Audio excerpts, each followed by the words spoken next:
No matter how many verses I spit, music is just a small glimpse into who I am. They never seem to notice the pain hidden behind my smile. Let me take my time to paint this picture with the pain in each stroke of my paintbrush. Whether it was selling dope or doing prison time, you just have to vision mine. Wishing I could climb these walls that seem to hold us in. Only if you knew what I've hidden so deep within. You don't know me. My name is Denisha Coleman, aka Miss Wisconsin. I was born in Racine, Wisconsin on December 25th, 1975, Christmas Day. And you don't know me. The day I was born, they told me it was a huge snowstorm in Racine, like a huge snowstorm. My family was cooking family dinner for Christmas in this house that we're sitting in right now. And my mother went into labor with me. When I was born, they actually bought me out in a Christmas stocking. I'm Rosemary Coleman, better known as Chi Chi Coleman, Denisha Coleman's mother. When Christmas came and she was born, I didn't even know it was Christmas. I was hurting so bad. She was spoiled. When she came home, my brother, he had gotten her everything she needed. In fact, he had got her a ruby, specially built. It was just, she was just a miraculous child. At 6 months old, my grandmother and my uncle came to my mother's home and took me away. They said that my mother had become addicted to heroin and that there was a lot of activity going on at the home that she was living in with me. And at 6 months old, my grandmother, my grandfather took me in and I never left. I had $3,000. My brother Daryl said, let's take this money and triple it. And I said, how are we gonna do it? He said, we're gonna get some of that shit that my brother got, our brother got. I said, okay. So he said the little one is 25 and the big one is 50. He said, if they come to the door, you give the little one for 25 and the big one is a 50. So I kept wondering what made these people keep coming back like they was coming back. And I got curious one day and it was a little bit on the plate and I sniffed it and I said, I don't know what the hell, what is this? I said, I never felt like nothing like this before. And then this guy that I from a little girl, I said that when I got to be a big girl that he was going to be my boyfriend. So he came as a customer and when he came to the door, he came from the door to the bathroom the next day into my bedroom. And so I had set some of that stuff out for him, you know, because I liked him and just to entertain him. And it was just a little bit left on the plate. That was the second day of my usage. And I sniffed it and he said, you ain't even wasting your dope like that. And he said, let me show you something else. And he shot me up. From that day, I had never felt nothing like that in my life. And that's how I became addicted to heroin. I was, wow, my mother had never seen me like that. And she was worried about the well-being of Nisha. So one day, I was at Bogan's store and I came back. And my mother and my uncle came and they said, they knew I was doing something wrong. They didn't know what it was, but they came and got my grandbaby, got Denisha. My daughter, got Nisha and took her. And from there, from the time she was 6 months old, my mother raised her. My grandfather got into an altercation when I was 7 years old with a man on Meade Street on the south side over some woman. And the man shot my grandfather in the head and he became incompetent. So at 7 years old, my daddy was gone. Just like that. There was no more father in the home. My grandmother had to step up to the plate. Growing up, my uncles were all into drugs. One of my uncles was a kingpin.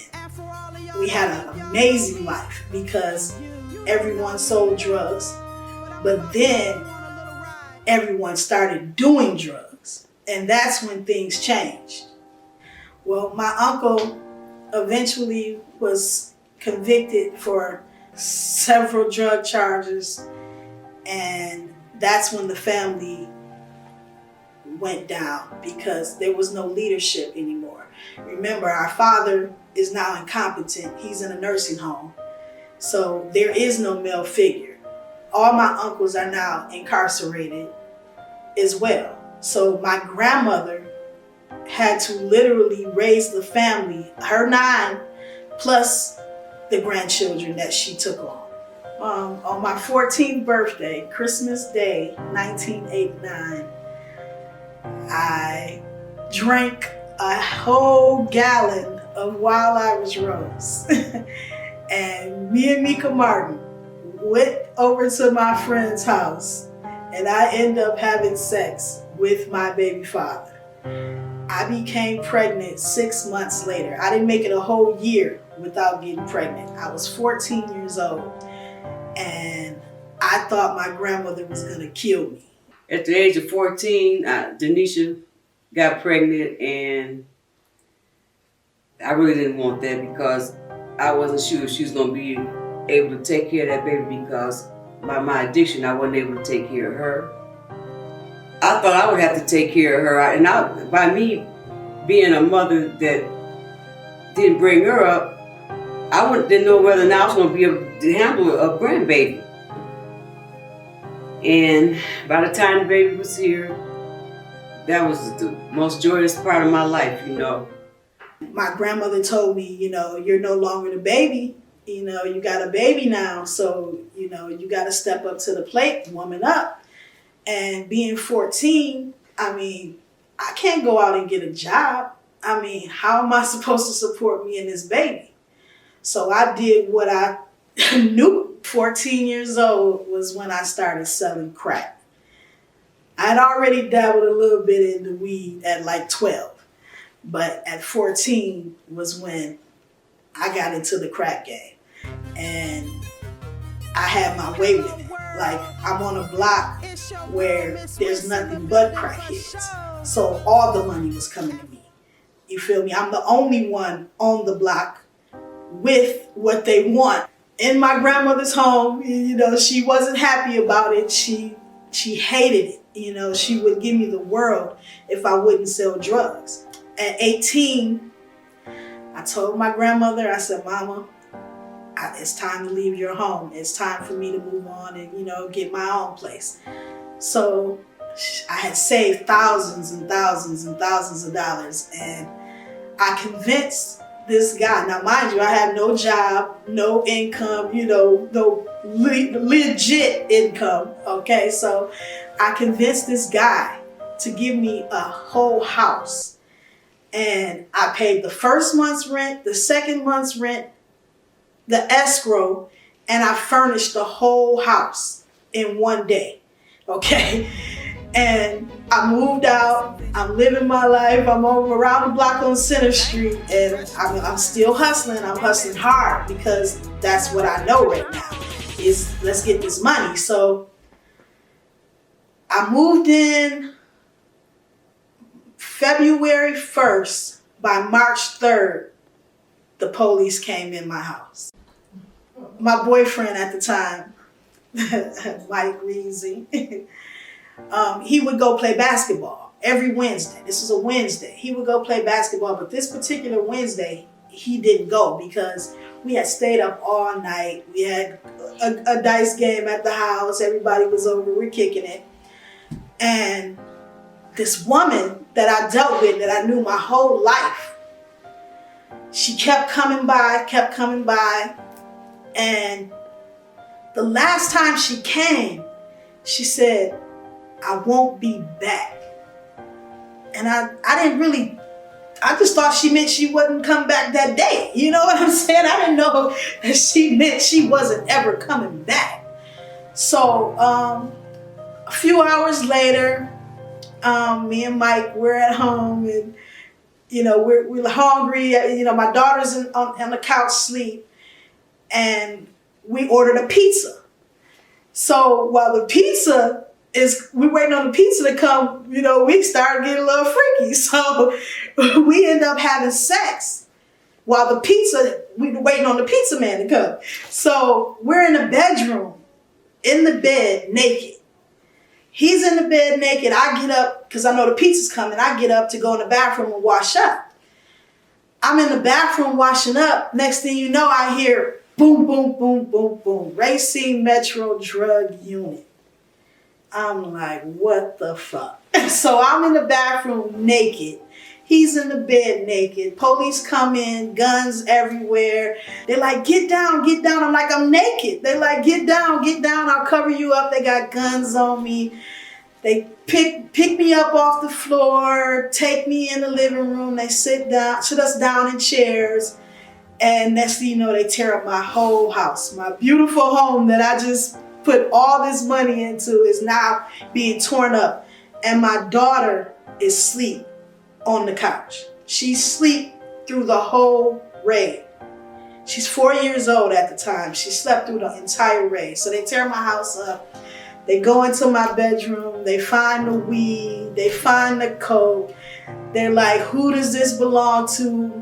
Mike's like, the weed is mine. I'm like, the coke is mine, I had to woman up. He manned up. And next thing you know, we're going to jail. Walking out the house, all my family's outside watching the raid, eating our pizza.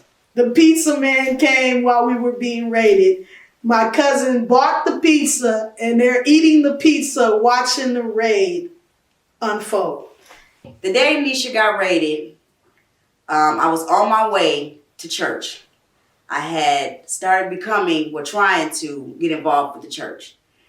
And as I was getting from church, I came home and I'm wondering why all these lights is lit up in our house. Mm-hmm. And I get closer and closer to the block. And I'm like, it's too many lights. And there's too many people standing out here. And I'm like, wow, what's going on? So the closer I'm getting to this house, I'm like, it's lit like a Christmas tree, literally, lit up. I get in and they tell me Nisha and her man got arrested. They had raided the house. The police was everywhere. He gave me 2 years for my first offense. I had never been in any trouble. I'm 18 years old. I have a baby. He did not take any of that into consideration. He said, you're a drug dealer. You're going to prison. So at 18 years old, I was sent to Tachita. While in Tachita, my first week into population, I got into it with one of the guards and my roommate. The guard came in and told me to wash the walls. And I'm like, wash the walls? Like, I'm washing no walls. Where the fuck they do that at? So she leaves out. I said, fuck it. I'm new to this place. I don't know how this really works. So maybe I need to wash the walls. So I washed the walls. The roommate lied and told the guard that I didn't wash the walls. So I went crazy. I freaked the fuck out. I cussed her out, the guard out, everybody out. And they put me in the hole. So my entire time in Tachita was spent in the hole. I did 4 months in the hole. Fresh prison, 18 years old, don't know anything about prison. And my time is 23 in and 1 out. Just like that.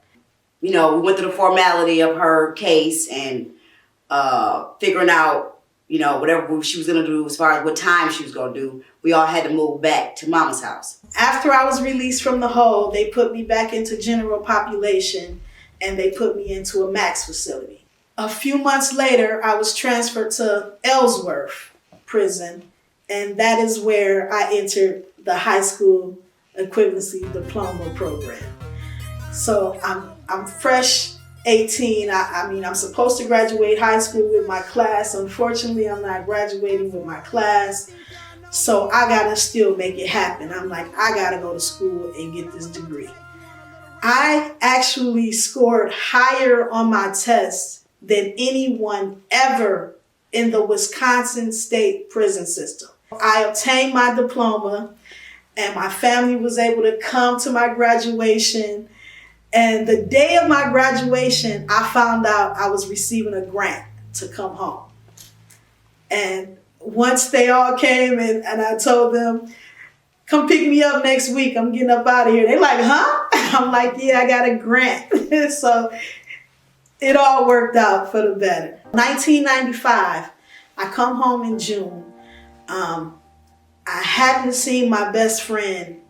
I haven't heard from her. Her name is Danielle. She had lived in Chicago, but while I was in prison, she had moved to Virginia. I go home, I'm sleeping maybe an hour. Next thing you know, the phone rings, and it's Rhonda Marsh, and she's crying, and she's like, Nisha, Danielle is dead. And I'm like, dead? What do you mean? She died in a car accident. I'm like devastated. I couldn't believe it. My best friend was gone, just like that. 1996, I'm back on the street, and I'm back to doing what the fuck I know best. By then, I'm back selling drugs, but this time I'm not selling cocaine, I'm selling weed. So, I'm going to work though. I'm a career woman as well, but I still had to get that street money because it was an addiction. I mean, like I said, that's all I knew my whole life. 1996, my grandmother died. Unexpectedly died in this house in her bedroom. I get a call early in the morning. My aunt, she's screaming, Nisha, Mama's gone. And I'm like, what do you mean Mama's gone? She's like, Mama's dead, Nisha. And wow. She was having heart issues for years, and we had no idea that her doctor kept saying it was heartburn. We didn't realize it was real live heart disease. So Mama got ill. Mama passed away.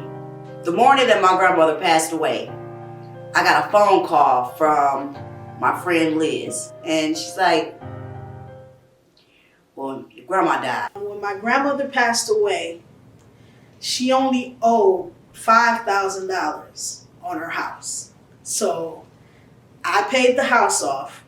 I owned the house. My aunts, they were both on drugs. So I allowed them to live in the house because they didn't have anywhere to go. My grandmother died August of 1996. By October, the police had come in and raided the house for the first time ever.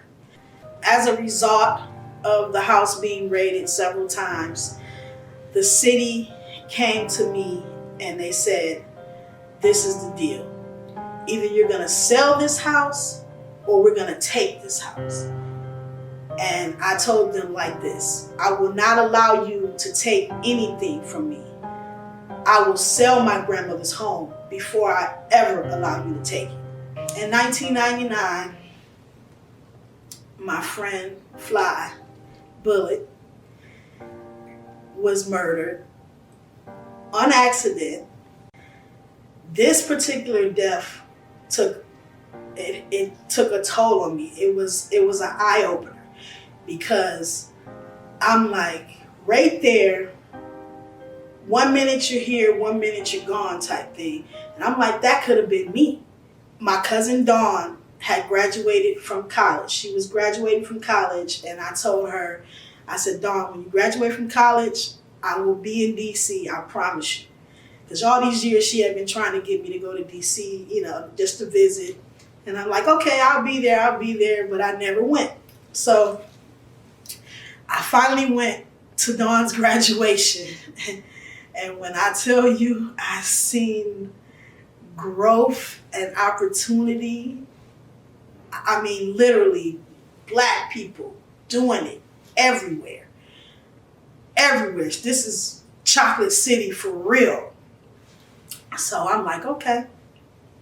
So on the car ride home, it was me and my Uncle Dennis and my friend Casey. And I said, I'm coming back. And I said it just like that. That was all I said. My uncle said, niece, do the damn thing. This was May, June, put myself in storage. July 3rd, I was on the plane to Washington, D.C. My life in D.C., it started out, kind of crazy because at the time, we had the anthrax, we had 9/11, and we had the sniper all at the same time. This was like 3 months apart. 9/11, anthrax, and the DC sniper. So I'm like, okay, it's like 2001. I'm freaking out because I'm like only been here a year. I'm like, did I make the right decision? 2002, I decided to go to college. I said, fuck it. Why not just see what's next for me? And I applied for college, my undergrad year, my first year. I got all A's, straight A's. My first experience of college was great, so I loved it. I mean, I'm like, fuck it, I'm in it to win it now. And that's what I did. I just kept going year after year after year. And I graduated my undergrad in 2010. I started that degree in 2002. And I would take off years. I'm managing businesses, running businesses, my family. By this time, we got all the dump truck companies, the trash truck companies. And I'm managing all the companies, making sure my family is straight. And the whole time I'm going to school, but some years, it would be so much going on as far as the companies, they needed me more. So I used to be like, fuck it, I'm going to take a year off and then I'll go back. But I always went back. So from 2002 to 2010, I finally got that degree. I got my bachelor's degree in business management in May of 2010. My uncle was one of the first black trash men in DC. First black-owned trash company in the Washington, D.C. area. So my cousins, they like growing up like, okay, we want to be like daddy. So my cousin Bo really wanted to be like daddy. He's like, I want to be a trucker. I want to be a trucker. So in 2006, he finally said, let's implement this trucking thing. And he brought us all in with him. So basically, it was Bo's dream to become a trucker, but we all just fell in line, basically, because he needed us, So we all held a position and we worked it out. So this was 2006 when we first started the first dump truck company. In 2009, my favorite rapper, Boosie Badass, well, he was Little Boosie at the time, was sent to prison. And musically, I felt a void. Like, everybody was coming out, was whack as hell, Boosie's gone. Where the fuck are we going to get real music from now, So that's how I'm looking at it. I'm, praying that God is going to let Boosie come home one day. But in the meantime, where am I going to get music from? So I went to bed one night, literally went to bed one night. I was bumping Boosie all that day. I went to bed one night and I woke up and started writing. And that was the first time I ever wrote a song. March 5th, 2014, Boosie came home. I flew my daughter, we flew down to Alabama, Birmingham, Alabama for Boosie's first show. When I tell you the whole state of Alabama, the country, everybody came out for this show.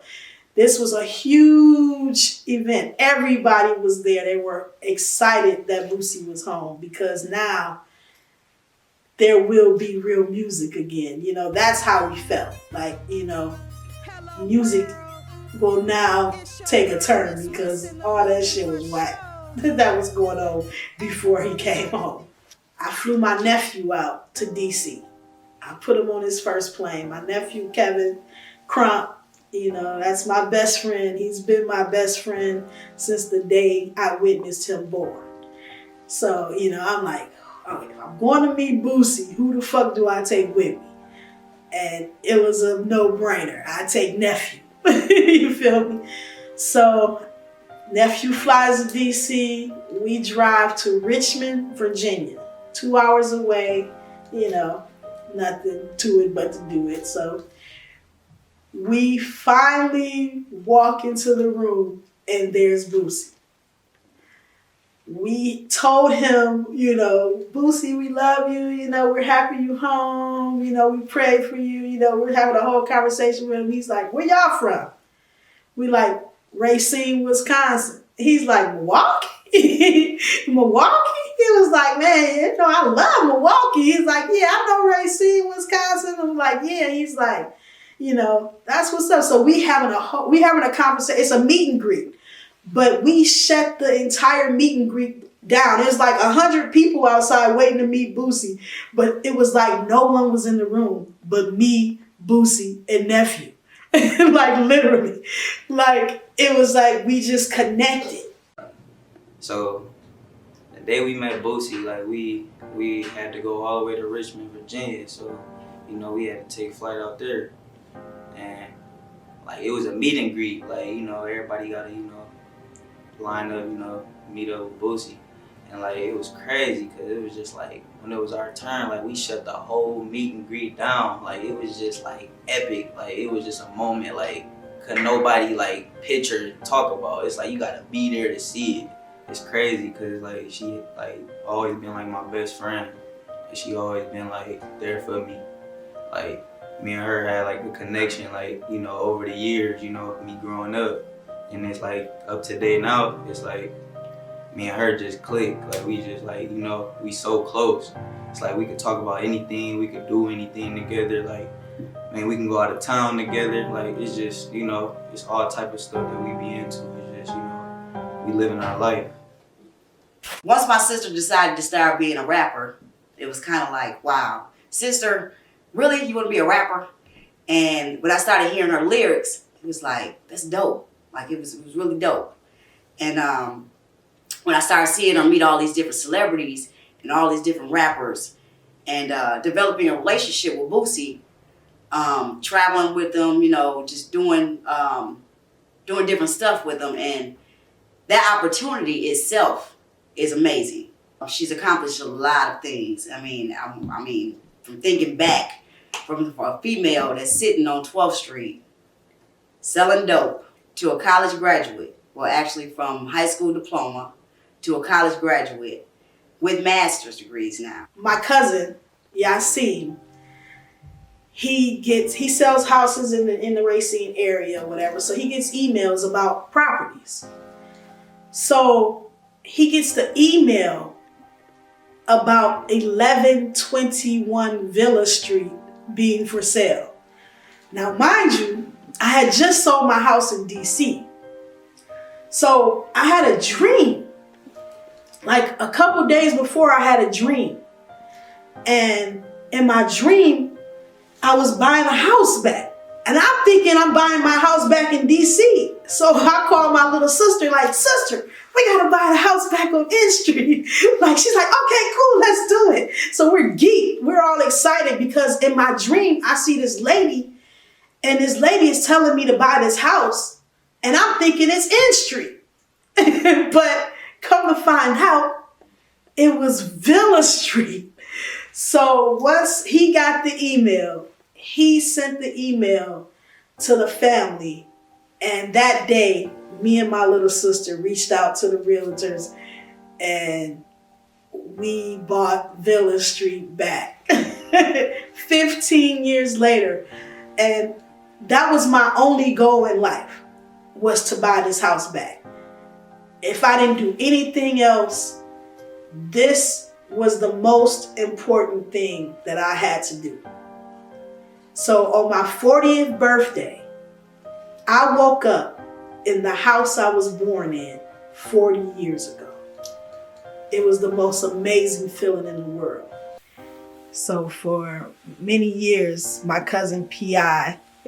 was always around, and that's all we ever knew was we're family. We're family because it's all love, nothing but love. So my cousin P.I., Anton House, went to prison, and when he came home, he's like, "Cuz, I'm home and I'm trying to change my life. I'm trying to do the right thing, cuz I'm about to go back to school. I'm gonna go to Parkside. I'm gonna do my thing." And, I told him, I said, "Cuz, I live in DC now, and it's beautiful out here. And I want to fly you out here." I told him, I said, "I'm going to fly you out here for our annual Halloween party. And cuz, I promise you, you're going to love it." So, man, I flew P.I. out to DC, and I was in the house, and it was just me and him. And he said, "Cuz, how I get to Howard University? I got to go see Howard University." It was Howard homecoming weekend, the same weekend as our Halloween party. So it was perfect. I said, "Okay, cuz, this is what you do. I'm not going down there because there's too many people, but I'm going to tell you how to get there." He said, "Cuz, how I'm going to get there?" I said, "Walk to the corner." I lived on 5th Street. I said, "Walk to the corner of 7th Street and make a right and just keep walking and you gonna see exactly where you need to be." He said, "Really, cuz?" I said, "Yeah, go." So he did it. Man, he went down the street, came back like, "Cuz, oh my God, I've never seen anything like this before in my life." He's like, "Whoa." He's like, "I want to go to Howard. That's it. I'm graduating from Parkside and I'm going to Howard." I was like, "Okay, cuz, don't talk about it. Let's be about it." So we sat at the kitchen table. We talked his whole story, his whole life story. We spoke it into existence. He's like, "I'm going to go to Howard. I'm going to get my master's degree. I'm going to get my PhD, and I'm going to be a professor." And I'm like, "Okay, let's do it, cuz." So a couple months later, he went back and he graduated from Parkside. And, at the time he was on probation, and, they were like, he's on parole, and he's like, how's he going to get to DC? Where is he going to stay? And I allowed him to come into my home. P.I. came out here and took DC by storm. P.I. came out here. He met so many friends. His professors, everyone embraced him, because they knew his story was real. He came out, he had gold teeth and everything. He was still P.I., and that's all he will remain, as P.I. He's going to never change. But, he came out there and everybody loved him. He started speaking on panels, and, he's doing different interviews. He's adapting to his surroundings. And Million Man March came to DC here, and P.I. was like, "Okay, cuz, I'm about to do the damn thing. I'm about to get in on this." Now, I didn't understand what he was talking about when he said that he was going to get in on this Million Man March thing. I just thought he would go down there and be, joining everybody else in the crowd. Next thing you know, he's on the stage speaking. In a couple months, he will be graduating from Howard University with his PhD, straight from 12th Street to a university. And he's coming out as Dr. House. So I couldn't be more proud of him. Right now, I'm so excited. I can't believe that, like I said, we spoke his whole life into existence, and it's really happening. And I always tell him, cuz you're my only success story other than myself. I went from a penitentiary to a university. I come from the block. I'm straight from 12th Street, 12th and Highland all day, okay? And if I can do it, you can do it. And that's the reason why I'm telling my story. I'm telling my story because I feel like if I can go out and get a degree, you can do it too. You know, a lot of people back home, you know, they feel like they don't have the same opportunities. You know, I call home and stuff like that, and people are like, you know, man, you're doing so good. You know, people up here, they hating on you and stuff like that. No. I don't want that. You know, that's not even necessary. I'm like, don't hate on me. Go do the damn thing like I did the damn thing. If I can do it, you can do it too. You know, and I just feel like Racine, you know, it shouldn't be like that. People don't understand that they can go and further their careers, go and get a degree. You know, if me and PI can do it, you can do it too. My daughter was inspired by me. You know, she called me one day and she said, Mom, I'm thinking about going back to school to get my high school diploma. And I've been telling her that I wanted her to go back to school and get her high school diploma for many, many years. It's been 10 years, you know, and she called me and told me that she wanted to go back. And she, you know, she's like, Mom, I just need your support. If you buy me, I'm going. I said, I got you. So she went back and she did it. And I'm so proud of her. Everybody's proud of her. Shaq did a great job. She actually got straight A's all the way through, 4.0 GPA all the way through. And, you know, that's a big accomplishment for her. And I'm praying that she's going to further her education as well. You know, you never know. But she had a great experience, so I think she might just go for it. So who knows? Maybe she'll be walking across that stage to get a college degree. Shaq, I love you. And I just want to tell you, congratulations, daughter.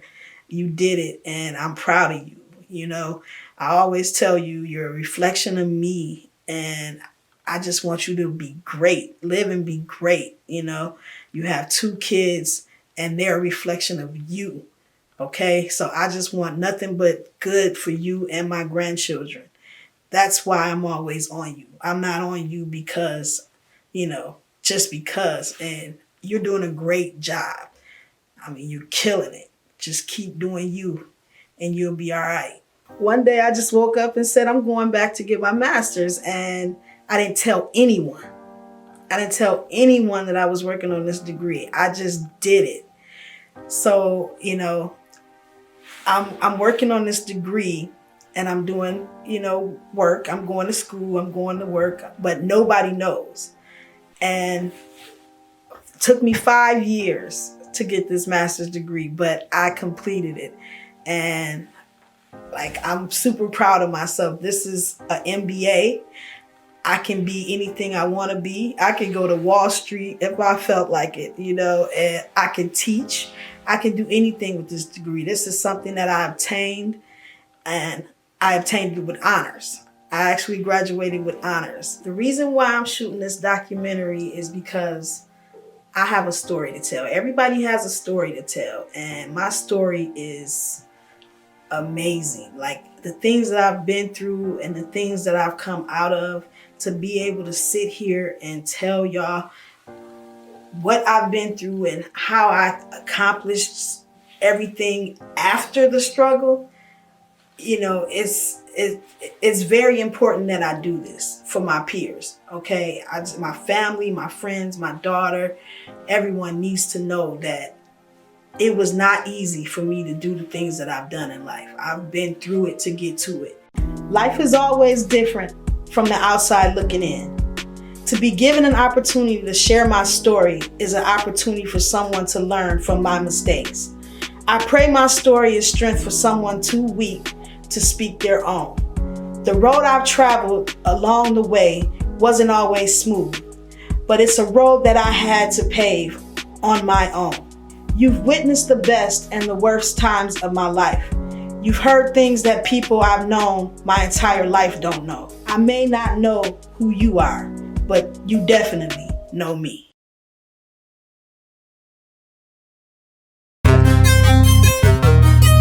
Hello world, it's your girl Miss Wiss in the building for show.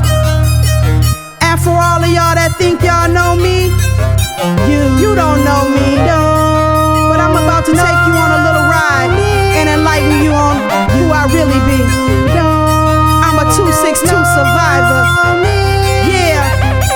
262 survivor. Villa Street bread rider diet. 262 survivor. Villa Street bread rider diet. 1975 Christmas Day, a star was born. Rosemary's baby, but Jesus was God's son. Yes, I look like Chi-Chi, but I act like Tilly. I'm Villa Street bread, so I know you bitches feel me. You don't wanna fuck with me. You don't wanna fuck with a G, cause where I'm from, we tick like clock. Click, click, pop, pop, up. Villa Street nigga coming straight from off the block. Learn how to get that money for I learned how to walk, walk, talk, talk, bitch. Get it, snap your fingers up. Boss chick is back, I reppin' for the Zilla. 262 survivor, Miss Winston's in the building. Could've been dead long time ago, buried underneath that prison. Either way, I made it out. Now I'm giving shout outs. Racine is my city, so you know I got clout. Trademark that name, baby, yeah, I got that, no doubt. With all due respect, you don't know what I'm about. 262 survivor. Villa Street bread rider diet. 262 survivor. Villa Street bread rider diet. 262 survivor. Villa Street bread rider diet.